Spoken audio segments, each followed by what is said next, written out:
Épp 100 éve az Est-újság mozgófilmes melléklettel kezdte gyarapítani profilját. 1918 őszétől a következő év tavaszáig minden héten a lapban megjelenő cikkekhez készítettek mozgóképes híranyagot. Ezt a sorozatot váltotta fel 19 tavaszán a Vörös Riport film, amely már a Tanácsköztársaság híradója volt, és amely annak bukásáig tartott. A híradók kameranegatívját és kópiáit a Tanácsköztársaság leverése után a rendőrség elkobozta és bűnjelként őrizte. Így maradt fenn hiánytalanul csaknem egy évnyi filmkrónika, amelyet most a Magyar Nemzeti Filmarchívum digitalizál, hogy legérdekesebb riportjai alapján hétről hétre megmutathassa, hogyan éltek a magyarok 100 évvel ezelőtt.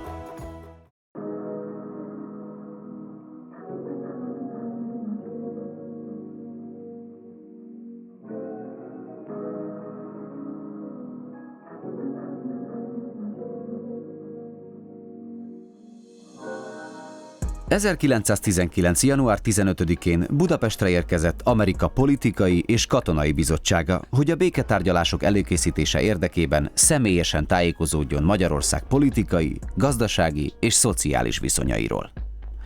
A Dunapalotában rendezkedtek be, és az épület előtt fogadták a híradó stábját is.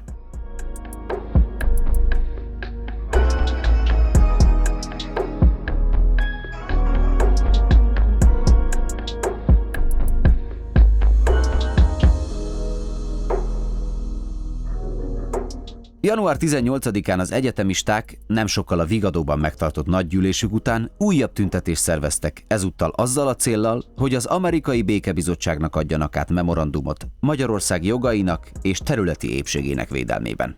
A Tudományegyetem előcsarnokában gyülekeztek, majd csatlakoztak hozzájuk a Székely Nemzeti Tanács, illetve a Magyarország területi épségét védő liga tagjai is, akik transzparensükre az ország felosztása ellen tiltakozó, később közismertté vált jelmondatot írták.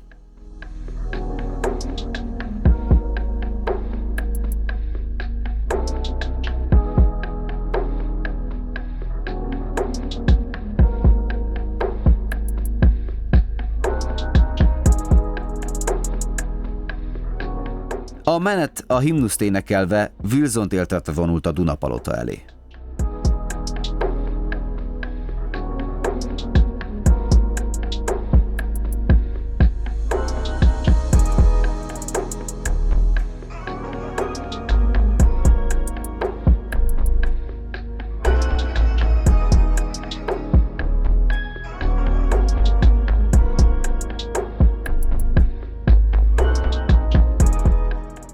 Az egyetemi ifjúság kérését dr. Nagy László, az egyetemi kör elnöke tolmácsolta a bizottság felé, melynek vezetőjére nagy hatást gyakorolt a tüntetés.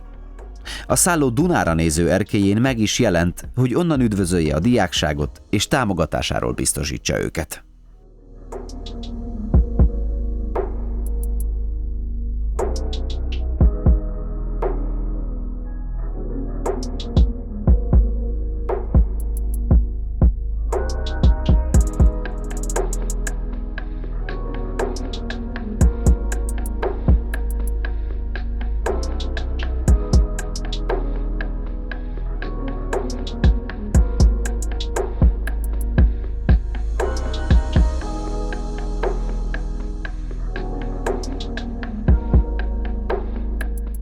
Másnap az Amerikai Bizottság itt tartózkodásának utolsó napján a főváros ünnepséget rendezett a tiszteletükre a Városligeti Washington szobor előtt. A nagyszámban összegyűlt közönség előtt elsőként a nagytudású tanár, miniszteri tanácsos, az Országos Pedagógiai Könyvtár elnöke szólalt fel, aki maga is élt Amerikában. Angol nyelven köszöntötte a bizottságot és annak vezetőjét, a Harvard Egyetem professzorát, akit emlékeztetett az amerikai polgárháború magyar hőseire.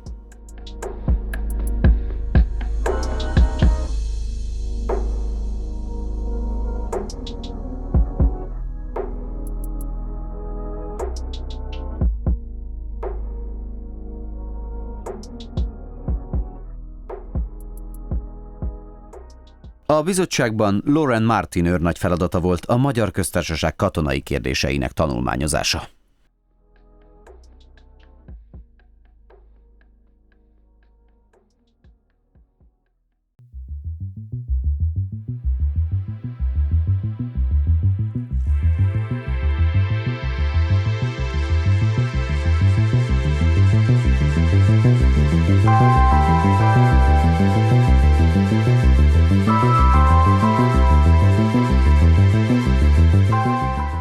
forradalom utáni zűrzavaros napokat követően nyomban megkezdődött a frontokról egyenként hazatérő magyar pilóták újrafoglalkoztatása.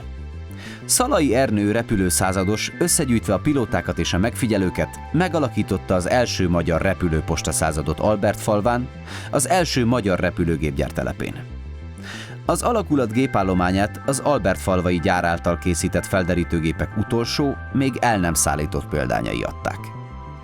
Feladatuk kezdetben az volt, hogy a Nemzeti Tanács számára élő kapcsolatot biztosítsanak az ország olyan területeivel, melyekkel a távíró és telefonösszeköttetés megszakadt. Később azonban feladatai kibővültek, és a köztársasági kormány megbízásából karhatalmi, propaganda és postarepüléseket is végeztek. Napilapot vittek, söröplapok ezreit szórták le a megszállt területek felett. A szénkrízis idején teljesen rájuk hárult a posta kiszállítása is az elszigetelt vidéki városokba.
...1918-19 fordulójának jól ismert figurái voltak az úgynevezett bizalmi férfiak, akiket a munkások választottak maguk közül, hogy a munkáltatóval szemben az érdekeiket ők képviseljék. A forradalmat követően elsősorban a hadseregen belül alakultak bizalmi férfi testületek, majd egyre népszerűbbé vált ez a rendszer a legkülönfélébb szakmákon belül is, ahol szükségét érezték hasonló képviselőtestületnek. December vége felé a Keresztény Szocialista Tanítók Szakszervezete azzal az igénnyel lépett fel, hogy az iskolákba is vezessék be a bizalmi férfi rendszert. Ennek gyakorlati megvalósítását a nemenként szeparált oktatási rendszerben azonban nehéz volt elképzelni, így számos karikaturistát megihletett a téma.